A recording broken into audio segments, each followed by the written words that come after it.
Make a cut into the pork so you can see. Oops.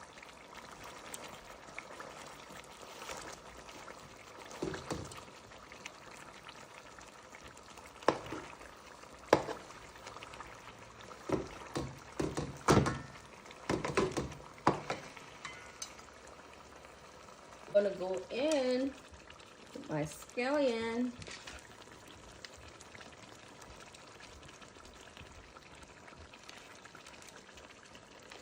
And my bell peppers.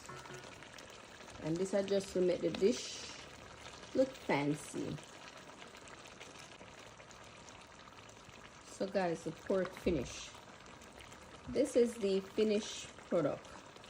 So we can either BS the inside of the pork.